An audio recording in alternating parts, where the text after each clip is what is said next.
Syederalun Klinik Pantun Nusantara, sebuah lembaga yang memiliki jaringan di 5 negara serumpun Melayu, menjadikan Gazi Khairan Taki 11 tahun sebagai anggota kehormatan.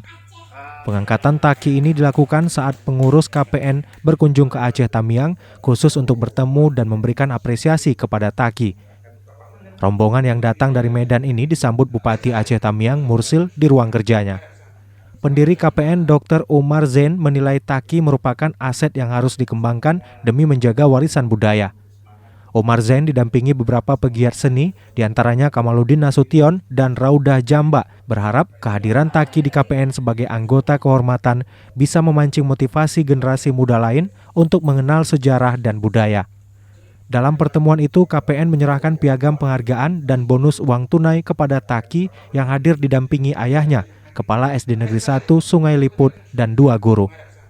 Pertemuan yang berlangsung lebih 1 jam itu sempat diwarnai aksi berbalas pantun antara Taki dan pengurus KPN yang hadir. Diketahui Gazi Khairan Taki, murid SD kelas 6 Negeri 1 Sungai Liput, Aceh Tamiang, memenangi pentas dan apresiasi seni Festival Pantun Pendidikan Negeri Serumpun 2021 yang dilangsungkan di Malaysia. Pemenang kejuaraan ini diumumkan dari Malaysia secara daring pada 4 September lalu. Membawa tepak sambil menari tari mainan. Selamat datang bapak-bapak di Kabupaten Aceh. Dari Kuala Simpang, Rahmat Wiguna, Serambi On TV.